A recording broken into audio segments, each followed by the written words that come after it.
Hallelujah. ನಮ್ಮ ಕರ್ತನಾದ ಯೇಸು ಕ್ರಿಸ್ತನ ನಾಮದಲ್ಲಿ ನಿಮ್ಮೆಲ್ಲರಿಗೂ ಶುಭಗಳು.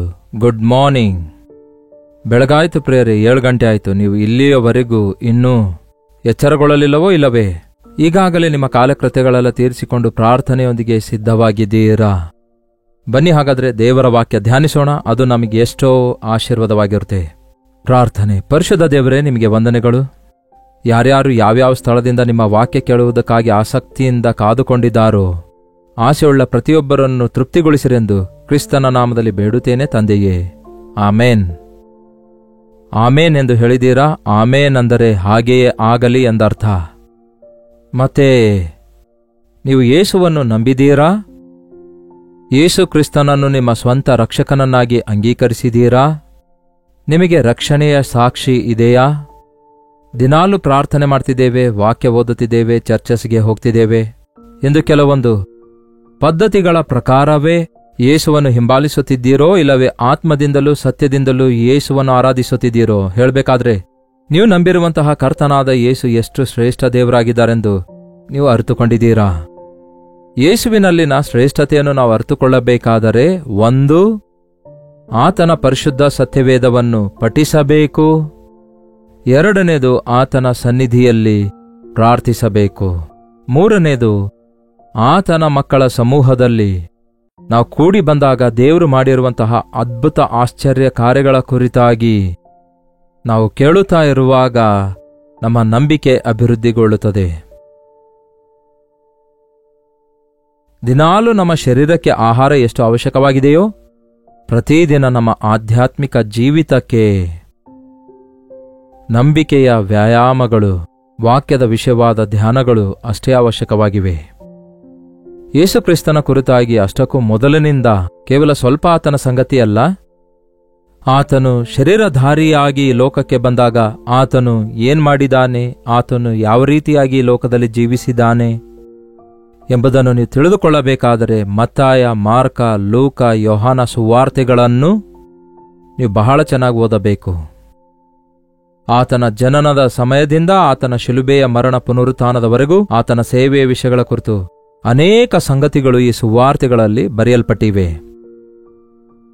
ಯೇಸು ಒಂದು ಕೆಲಸ ಮಾಡಿ ಇನ್ನೊಂದು ಕೆಲಸ ಮಾಡಿಲ್ಲ ಎನ್ನುವಂಥದ್ದಿಲ್ಲ. ಆತನು ಅದ್ಭುತ ಕಾರ್ಯಗಳನ್ನು ಮಾಡಿದ್ದಾರೆ, ಸ್ವಸ್ಥತೆಯ ಕಾರ್ಯಗಳನ್ನು ಮಾಡಿದ್ದಾರೆ, ಪಾಪಿಗಳನ್ನು ರಕ್ಷಣೆಗೆ ನಡೆಸಿದ್ದಾರೆ, ಮನುಷ್ಯರ ಜೀವಿತಕ್ಕೆ ಮಾರ್ಪಡುವಿಕೆಯನ್ನುಂಟು ಮಾಡಿದ್ದಾರೆ, ಸಮಾಧಾನ ಇಲ್ಲದವರಿಗೆ ಸಮಾಧಾನ ತಂದುಕೊಟ್ಟಿದ್ದಾರೆ, ಭಯಂಕರವಾದ ದುರಾತ್ಮ ಪೀಡನೆಯಿಂದ ಪೀಡಿಸಲ್ಪಡುವಂಥವರಿಗೂ ಕೂಡ ಯೇಸು ಬಿಡುಗಡೆ ಮಾಡಿದ್ದಾರೆ.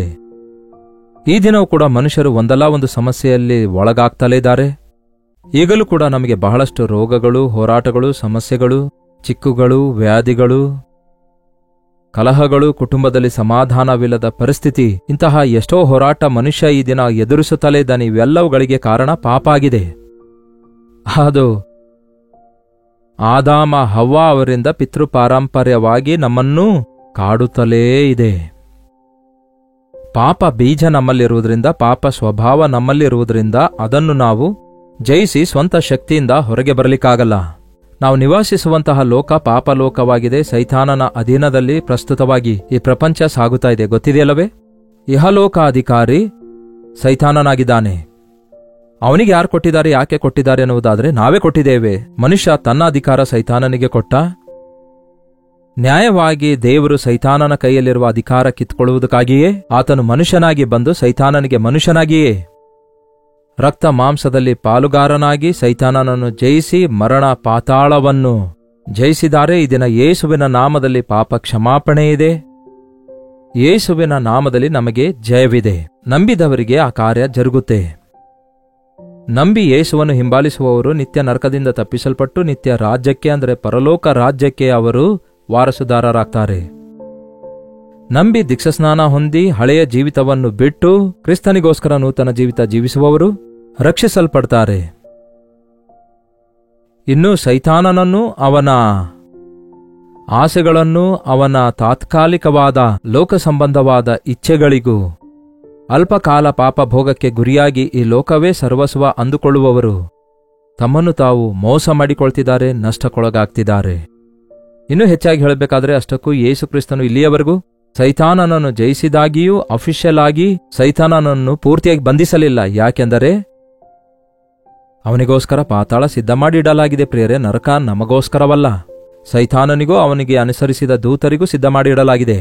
ಆತ್ಮಕ್ಕೆ ಸಾವಿಲ್ಲದ್ದರಿಂದ ಆತ್ಮವನ್ನು ಬಂಧಿಸಬೇಕು. ಆ ಪಾತಾಳದಲ್ಲಿ ನಿತ್ಯ ನರಕ ಇದೆ. ಅಲ್ಲಿ ಅಗ್ನಿ ಆರುವುದಿಲ್ಲ, ಅಲ್ಲಿರುವಂತಹ ಹುಳುಗಳು ಸಾಯುವುದಿಲ್ಲ.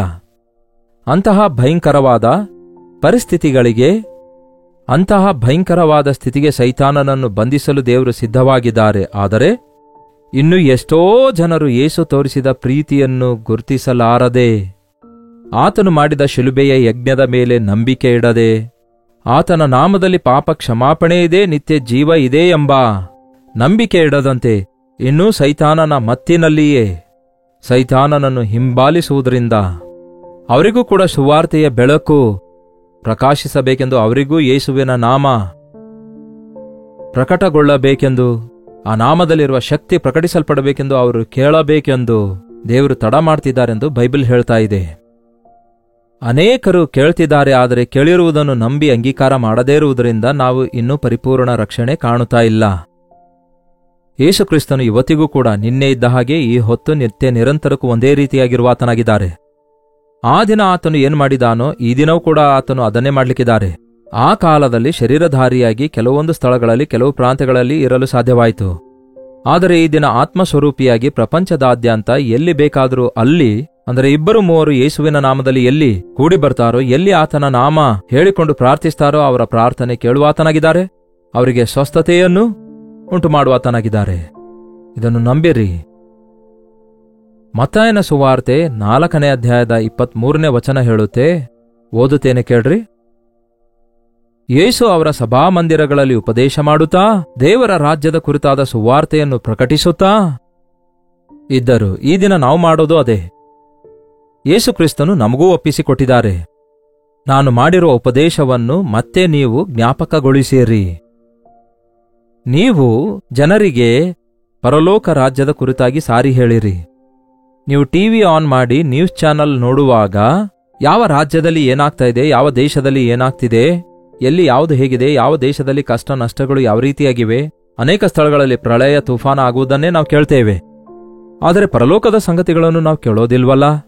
ಪರಲೋಕ ರಾಜ್ಯದ ಕುರಿತಾಗಿ, ಅಲ್ಲಿಗೆ ಹೇಗೆ ಪ್ರವೇಶಿಸಬೇಕೋ ಅದು ಹೇಗಿರುತ್ತೆ ಅದರ ಕುರಿತಾಗಿ ಎಂದೇ ಆಗಲಿ ನೀವು ಇಹಲೋಕದ ಸಮಾಚಾರಗಳಲ್ಲಿ ಕೇಳ್ತಾ ಇದ್ದೀರಾ? ಪರಿಶುದ್ಧ ಸತ್ಯವೇದ ಅದನ್ನು ಪ್ರಬೋಧಿಸುತ್ತದೆ. ಪರಿಶುದ್ಧನಾದ ಯೇಸು ಈ ಲೋಕಕ್ಕೆ ಬಂದಾಗ ಯಾವಾಗಲೂ ಆತನ ಪ್ರಸ್ತಾವನೆ ಪರಲೋಕದ ಕುರಿತಾಗಿಯೇ ಇತ್ತು. ಪರಲೋಕ ರಾಜ್ಯದೊಳಗೆ ಪ್ರವೇಶಿಸಬೇಕಾದ್ರೆ ಏನ್ ಮಾಡಬೇಕು, ಪರಲೋಕ ರಾಜ್ಯದಲ್ಲಿ ದೊಡ್ಡವರಾಗಿರಬೇಕಾದ್ರೆ ಏನ್ ಮಾಡಬೇಕು.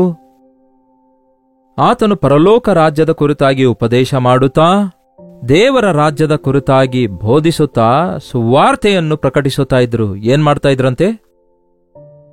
ನಾವೆಲ್ಲರೂ ಪಾಪಿಗಳಾಗಿದ್ದಾರೆ, ಯಾವ ಭೇದವಿಲ್ಲ, ಎಲ್ಲರೂ ಪಾಪ ಮಾಡಿ ದೇವರು ಅನುಗ್ರಹಿಸುವ ಮಹಿಮೆಯನ್ನು ಕಳೆದುಕೊಂಡಿದ್ದಾರೆ.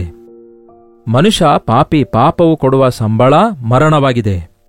ಆದರೆ ಕರ್ತನಾದ ಯೇಸುಕ್ರಿಸ್ತನ ಮುಖಾಂತರ ನಮಗೆ ನಿತ್ಯ ಜೀವ ಉಂಟು ಮಾಡುವುದಕ್ಕಾಗಿ ಆತನು ಕೃಪಾವರವಾಗಿ ನಮ್ಮ ಪಾಪಗಳಿಗೋಸ್ಕರ ತಾನು ಶಿಲುಬೆ ಮೇಲೆ ಮರಣ ಹೊಂದಿ ನಮಗೆ ಬರಬೇಕಾದ ಶಿಕ್ಷೆಯನ್ನು ಆತನು ಅನುಭವಿಸಿ, ನಮ್ಮ ಪಾಪ ಪರಿಹಾರವನ್ನು ಆತನೇ ಅನುಭವಿಸಿ, ಆತನೇ ದೇವರಾಗಿರುವುದರಿಂದ, ನಿತ್ಯನಾದ ತಂದೆಯಾಗಿರುವುದರಿಂದ, ವರ್ತಮಾನ ಭೂತ ಭವಿಷ್ಯತ್ ಕಾಲದಲ್ಲಿರುವಂತಹ ಸಕಲ ಮಾನವರಿಗೆ ಒಂದೇ ಸಾರಿ ಆತನು ಯಜ್ಞದ ಪಶುವಾಗಿ, ಪ್ರಾಯಶ್ಚಿತ ಬಲಿಯಾಗಿ ನಮಗೋಸ್ಕರ ಮರಣ ಹೊಂದಿ ತಿರುಗಿ ಮರಣವನ್ನು ಜಯಿಸಿ ಎದ್ದು ಬಂದಿದ್ದಾನೆ.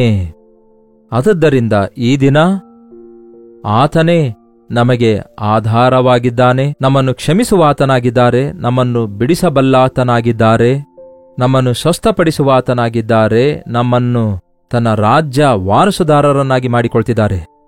ಅದಕ್ಕೆ ಉಚಿತವಾದ ರಕ್ಷಣೆ ಲಭ್ಯವಿದೆ. ಯೇಸುಕ್ರಿಸ್ತನನ್ನು ನಂಬುವುದಕ್ಕಾಗಿ, ಪರಲೋಕ ರಾಜ್ಯಕ್ಕೆ ಹೋಗುವುದಕ್ಕಾಗಿ ಟಿಕೆಟ್ ಬುಕ್ ಮಾಡುವ ಅವಶ್ಯಕತೆಯಿಲ್ಲ, ದುಡ್ಡು ಕಟ್ಟುವ ಅವಶ್ಯಕತೆಯಿಲ್ಲ, ದಾನ ಧರ್ಮ ಮಾಡುವ ಅಗತ್ಯವಿಲ್ಲ. ನೀವು ಯಾವ ಪುಣ್ಯಕ್ರಿಯೆಗಳಿಂದಲ್ಲ, ಕೃಪೆಯಿಂದಲೇ ರಕ್ಷಿಸಲ್ಪಡುತ್ತೀರಿ. ಆ ರಕ್ಷಣೆ ಯೇಸುವಿನ ನಾಮದಲ್ಲಿಯೇ ಇದೆ. ಕ್ರಿಸ್ತನ ರಕ್ತದಲ್ಲಿ ನಮ್ಮ ಪಾಪ ದೋಷಗಳು ತೊಳೆಯಲ್ಪಡುತ್ತವೆ, ಪಾಪ ಕ್ಷಮಾಪಣೆ ಹೊಂದಿಕೊಳ್ತೀರಿ ಎಂಬ ಸುವಾರ್ತೆಯನ್ನು ಪ್ರಕಟಿಸಬೇಕು.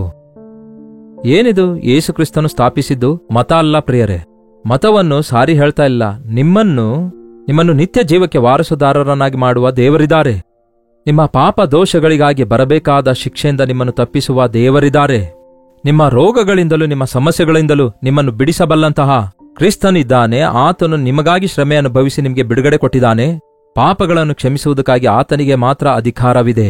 ನಾನೇ ಮಾರ್ಗವೂ ಸತ್ಯವೂ ಜೀವವಾಗಿದ್ದೇನೆ, ನನ್ನ ಹೊರತು ಯಾರೊಬ್ಬರು ತಂದೆಯ ಬಳಿಗೆ ಅಂದರೆ ಪರಲೋಕಕ್ಕೆ ಬರಲಾರರು ಎಂದು ಹೇಳಿರುವ ಯೇಸುವನ್ನು, ಆತನ ಪ್ರೀತಿಯನ್ನು, ಆತನ ಒಳ್ಳೆಯತನವನ್ನು, ಎಷ್ಟೇ ಘೋರ ಪಾಪಿಯನ್ನು ಕ್ಷಮಿಸಬಲ್ಲಂತಹ ಎಷ್ಟೇ ಪಾಪಗಳನ್ನು ಕೂಡ ಆತನ ರಕ್ತ ತೊಳೆಯಬಲ್ಲದು ಎಂಬ ಸುವಾರ್ತೆಯನ್ನು ಪ್ರಕಟಿಸುತ್ತಿದ್ದೇವೆ. ಇದನ್ನು ನಂಬಿದ್ರೆ ಮೇಲನ್ನು ಹೊಂದುತ್ತೀರಿ. ನಿಮ್ಮ ಪಾಪಗಳಿಂದ ಬಿಡುಗಡೆ ಹೊಂದುವುದಕ್ಕಾಗಿ ಇದಕ್ಕಿಂತ ಸುಲಭವಾದ ಮಾರ್ಗ ಮತ್ತೆಲ್ಲಾದರೂ ಇದೆಯಾ? ನಿಮ್ಮ ಶ್ರಮೆಗಳಿಂದ, ನಿಮ್ಮ ಕೇಡುಗಳಿಂದ, ನಿಮ್ಮ ವ್ಯಾಧಿಗಳಿಂದ ಬಿಡುಗಡೆ ಹೊಂದುವುದಕ್ಕಾಗಿ ಉಚಿತವಾಗಿ ಯೇಸುವಿನ ನಾಮದಲ್ಲಿ ಹೊಂದುವಂತಹ ಈ ದೊಡ್ಡ ರಕ್ಷಣೆಯ ಹೊರತಾಗಿ ಬೇರೆ ಇನ್ಯಾವುದಾದರೂ ಇದೆಯಾ? ಇಲ್ಲ. ಪರಲೋಕ ರಾಜ್ಯದ ವಿಷಯವಾಗಿ ಸುವಾರ್ತೆಯನ್ನು ಸಾರುತ್ತಾ ಜನರಲ್ಲಿರುವಂತಹ ಪ್ರತಿಯೊಂದು ವ್ಯಾಧಿಯನ್ನು, ರೋಗವನ್ನು ಸ್ವಸ್ಥಪಡಿಸುತ್ತಾ ಗಲಿಲಾಯ ಸೀಮೆಗಳಲ್ಲೆಲ್ಲ ಸಂಚರಿಸಿದನು. ಆತನು ಒಂದೇ ಸ್ಥಳದಲ್ಲಿ ಕೂತುಕೊಂಡು ಭಕ್ತರೆಲ್ಲರೇ ನನ್ನ ಬಳಿಗೆ ಬನ್ನಿರಿ ಅನ್ನಲಿಲ್ಲ. ನಶಿಸಿ ಹೋಗುವುದನ್ನು ಹುಡುಕಿ ರಕ್ಷಿಸಲು ಬಂದಂತಹ ಯೇಸು ಪ್ರತಿ ವಿಧವಾದಂತಹ ವ್ಯಾಧಿಗಳಿಂದ ಬಾಧೆಪಡುತ್ತಿರುವಂಥವರನ್ನು, ರೋಗಗಳಿಂದ ವೇಧಿಸಲ್ಪಡುತ್ತಿರುವವರನ್ನು ಆತನು ಆಯಾ ಪ್ರಾಂತ್ಯಗಳಲ್ಲಿ ತಿರುಗಾಡುತ್ತಾ ಅಂಥವರನ್ನು ಸ್ವಸ್ಥಪಡಿಸಿದನು. ಔಷಧಿಗಳು ಅಗತ್ಯವಿಲ್ಲದೆ, ನಾಟು ಔಷಧಿ ಅಗತ್ಯವಿಲ್ಲದೆ, ಆಯುರ್ವೇದಿಕ್ ಅಗತ್ಯವಿಲ್ಲದೆ, ಹೋಮಿಯೋಪತಿ ಅಗತ್ಯವಿಲ್ಲದೆ, ಅಲೋಪತಿ ಅಗತ್ಯವಿಲ್ಲದೆ, ಆತನು ಕೇವಲ ಮುಟ್ಟುವುದರ ಮುಖಾಂತರ ಆತನ ನಾಮದಲ್ಲಿರುವ ಶಕ್ತಿಯಿಂದ ರೋಗಿಗಳನ್ನು ಸ್ವಸ್ಥಪಡಿಸುತ್ತಾ ಪ್ರತಿ ವಿಧವಾದ ವ್ಯಾಧಿಯನ್ನು, ರೋಗವನ್ನು ಸ್ವಸ್ಥಪಡಿಸುತ್ತಾ ಸಂಚರಿಸುತ್ತಾ ಇದ್ದನು. ಆತನ ಕೀರ್ತಿ ಸಮಾರ್ಯದಲ್ಲೆಲ್ಲ ಹಬ್ಬಿತು. ಆಗ ನಾನಾ ವಿಧವಾದ ರೋಗಗಳಿಂದ ಪೀಡಿಸಲ್ಪಡುತ್ತಿರುವ ವ್ಯಾಧಿಗಳುಳ್ಳವರನ್ನು, ದೆವ್ವ ಹಿಡಿದವರನ್ನು, ಕೈ ಬತ್ತಿದವರನ್ನು, ಪಕ್ಷವಾಯುವುಳ್ಳವರನ್ನು, ಇವರೆಲ್ಲರನ್ನು ಆತನ ಬಳಿಗೆ ಕರೆತಂದಾಗ ಆತನು ಅವರೆಲ್ಲರನ್ನು ಸ್ವಸ್ಥಪಡಿಸಿದನು. ಈ ಕಾಲದ ರೋಗಗಳ ಪಟ್ಟಿ ಸಿದ್ಧ ಮಾಡುವುದಾದರೆ ಎಷ್ಟೋ ವಿಧವಾದ ರೋಗಗಳು ಬಯಲಾಗ್ತವೆ. ಒಂದು ಕಾಲದಲ್ಲಿ ಡಾಕ್ಟರ್ಸ್ಗಳು ಕಡಿಮೆಯಾಗಿರ್ತಾ ಇದ್ರು, ಔಷಧಿಗಳು ಕಡಿಮೆಯಾಗಿರ್ತಿದ್ವು, ರೋಗಗಳು ಕೂಡ ಕಡಿಮೆಯಾಗಿರ್ತಾ ಇದ್ವು. ಈಗ ಡಾಕ್ಟರ್ಗಳು ಕೂಡ ಹೆಚ್ಚಾಗಿದ್ದಾರೆ, ಮೆಡಿಕಲ್ ಫೀಲ್ಡ್ನಲ್ಲಿ ಅಡ್ವಾನ್ಸ್ ಆಗಿದ್ದಾರೆ, ಹಾಸ್ಪಿಟಲ್ಸ್ ಎಲ್ಲಿ ಬೇಕಾದರೂ ಅಲ್ಲಿವೆ. ಆದರೆ ಅದೇ ಸಂದರ್ಭದಲ್ಲಿ ರೋಗಿಗಳು ಹೆಚ್ಚಾಗಿರುವುದರಿಂದ ಅಪಾಯಿಂಟ್ಮೆಂಟ್ ದೊರಕುವುದೇ ಕಷ್ಟ ಆಗ್ತಿದೆ. ಹಾಸ್ಪಿಟಲ್ಸ್ನಲ್ಲಿ ಗುಂಪಾಗಿ ಗೌರ್ಮೆಂಟ್ ಹಾಸ್ಪಿಟಲ್ಗೆ ಹೋದ್ರೂ ಕೂಡ ಜನರು ಹಾಗೆ ಕಾಣಿಸ್ತಾರೆ. ಬೆಡ್ ಮೇಲೆ, ಬೆಡ್ ಕೆಳಗೆ, ಬೆಡ್ ಪಕ್ಕದಲ್ಲಿ, ದಾರಿಯಲ್ಲಿ ಎಲ್ಲಿ ಕಂಡ್ರೆ ಅಲ್ಲಿ ಜನರು ಗುಂಪಾಗಿ ವ್ಯಾಧಿಗೊಳಗಾದಂತಹ ಬಡವರನ್ನು ಕಾಣ್ತೇವೆ. ಚಿಕಿತ್ಸೆ ಮಾಡಿಕೊಳ್ಳಲಿಕ್ಕಾಗದೇ ಇರುವವರು ಅಲ್ಲಿ ಬಿದ್ದಿರುವುದನ್ನು ನೋಡಬಲ್ಲೆವು. ಎಷ್ಟೋ ಹಾಸ್ಪಿಟಲ್ಸ್ಗಳಲ್ಲಿ ಪರಿತಾಪದ ದೃಶ್ಯಗಳನ್ನು ಈ ದಿನ ನಾವು ಕಾಣಬಹುದು. ಯೇಸುವಿನಲ್ಲಿ ನಂಬಿಕೆ ಇಡಿರಿ. ಯೇಸು ಹಾಸ್ಪಿಟಲಿಗೆ ಬಂದು ಎಲ್ಲರನ್ನು ಸ್ವಸ್ಥಪಡಿಸಬಾರದೋ ಅನ್ನುತ್ತಾರೆ ಕೆಲವರು. ಯೇಸುವಿನಲ್ಲಿ ನಂಬಿಕೆ ಇಟ್ಟವರನ್ನು ಆತನು ಇವತ್ತು ಕೂಡ ಸ್ವಸ್ಥಪಡಿಸುತ್ತಾನೆ. ಯೇಸುವಿನ ಬಳಿಗೆ ಹೋಗಬೇಕಾದ್ರೆ ಒಂದು ಚರ್ಚಿಗೋ ಒಂದು ಬೆಟ್ಟಕ್ಕೋ ನೀವು ಹೋಗುವ ಅವಶ್ಯಕತೆ ಇಲ್ಲ.